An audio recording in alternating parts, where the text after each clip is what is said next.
ጤና ይስጥልኝ የተወደዳችሁና የተከበራችሁ የማሪዘር ኢንተርቴይንመንት ቤተሰቦች እንደምን አላችሁ? ሰላምታችን በእያላችሁበት ይድረሳችሁ። እነሆ አዳዲስና ወቅታዊ መረጃዎችን አዘጋጅተን ወደ እናንተ ማቅረብ ጀምረናል። በቅድሚያ ዋና ዋና ዜናዎች። እንቅስቃሴውን ሁሉ ልገታው እችላለሁ ስትል ኢራን አስጠነቀቀች።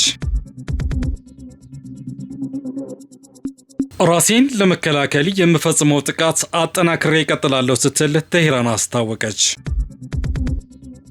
ዝርዝሩን እንደሚከተለው እናቀርባለን። እንቅስቃሴውን ሁሉ ልገታው እችላለሁ ስትል ኢራን ገለጸች። በመካከለኛው ምስራቅ እየተባባሰ የመጣውን ወታደራዊ ውጥረት ለማርገብ በሚደረገው ዲፕሎማሲያዊ ጥረቶች መካከል የኢራን መንግስት ለማንኛውም እንቅስቃሴ የተኩስ አቁም ስምምነት አዲስና ያልተጠበቀ እቅድ ቅድመ ሁኔታዎችን አስቀምጣለች። ከዲፕሎማሲያዊ ምንጮች የተገኘውን መረጃ እንደሚያመላክተው ይህ አዲስ ጥያቄ በቀጥታ ከሊባኖስ ወቅታዊ ሁኔታና ቀጣይ ዕጣ ፈንታ ጋር የተያያዘ ነው ተብሏል። በድርድር ጠረጴዛ ላይ የቀረበው ይህ ጥያቄ ዝርዝር ይዘቱ ይፋ ባይደረግም በሁለቱ ሀገራት መካከል ያለውን ፍጥጫ ወደ አዲስ ምዕራፍ ሊወስደው እንደሚችል ተሰግቷል። በተለይ ኢራን በማንኛውም ደሴቶች ወይም የባህር ዳርቻዎች ላይ ጥቃት የሚሰነዘር ከሆነ በፋርስ ባህረ ሰላጤ የሚገኘውን ትራንስፖርት መስመሮችን እንደምትዘጋ ቀደም ሲል ማስጠንቀቋ የሚታወስ ነው። የእስራኤል መንግስት ለዚህ ያልተጠበቀ ጥያቄ የሚሰጠውን ምላሽ በቀጠናው ያለውን የጸጥታ ሁኔታ በእጅጉ የሚወስነው ሲሆን ጉዳዩ የሚከታተሉት አካላት ሰነዶችና የዲፕሎማሲያዊ እንቅስቃሴዎች ውጤቶች እየተጠባበቁ ይገኛሉ ተብለዋል። ጦርነት በንግግር ለመቋጨት ተፋላሚ ወገኖች ብሎም ዓለም አቀፍ ማህበረሰብ በቁርጠኝነት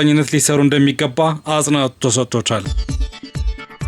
ኢራን ራሴን ለመከላከል የምፈጽመውን ጥቃት አጠናክሬ እቀጥላለሁ አለች። ኢራን ጦርነት እንዲቆም ከአሜሪካ ጋር ንግግር መጀመሯን ለማመን ከብዷታል ሲሉ የአሜሪካው ፕሬዝዳንት ዶናልድ ትራምፕ ተናገሩ። የኢራን የውጭ ጉዳይ ሚኒስትር አባስ ጋርናቺ እንዳሉት የኢራን ፕሬዝዳንት ትራምፕ በበኩል ጦርነት ለማቆም የቀረበውን የመነሻ ሀሳብ ውድቅ ማድረጓ የራሷን ቅድመ ሁኔታ ይፋ አድርጋለች። ኢራን አሁን ላይ ምንም አይነት የመደራደር ፍላጎት የላትም ያሉት ሚኒስትሩ ራሷን ለመከላከል የምትፈጽመው ጥቃት ግን አጠናክራ ትቀጥላለች ብለዋል። ሚኒስትሩ ምላሽ ተከትሎ ፕሬዝዳንት ትራምፕ በሰጡት አስተያየት ኢራን ጦርነት ለማቆም በሚቻልበት ሁኔታ ላይ ከአሜሪካ ጋር ንግግር መጀመሯን ለማመን ፈርታለች ሲሉ ተናግረዋል። ቴህራን በጉዳይ ላይ ከዋሽንግተን ከፍተኛ አመራሮች ጋር ንግግር እንዳደረገች መሆኑን ጠቁሞ ባለፉት 3 ቀናት በጉዳይ ላይ ውጤታማ ውይይት ማድረጋቸውን አስገንዝበዋል። ይሁን እንጂ የዓለም ስጋት የሆነውን የመካከለኛው ምስራቅ ጦርነት ያስቆማል ተብሎ ተስፋ የተጣለበት የሀገራት ንግግር በሂደት አሁንም አወዛጋቢ ሆኖ ቀጥሏል። በንግግር ዙሪያ ቴህራንና ዋሽንግተን የሚወጡት እርስ በርስ የሚጣረሱ ሀሳብ የሀገሪቷን አለመተማመንና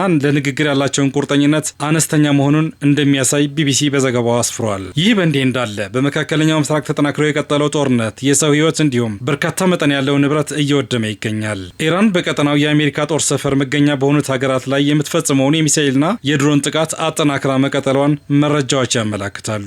የተባበሩት አረብ ኤሚሬቶች መከላከያ ሚኒስቴር ዛሬ ከኢራን የተፈጸመው የባላስቲክና የድሮን ጥቃቶች በአየር መቋሚያ ማክሸፏን ገልጻለች። የተባበሩት መንግስታት ዋና ጸሐፊ አንቶኒዮ ጉተሬዝ በመካከለኛው ምስራቅ እየተካሄደ የሚገኘው ጦርነት እልባት ካልተገኘለት ከፍተኛ ቀውስ ሊያስከትል እንደሚችል አስጠንቅቀዋል።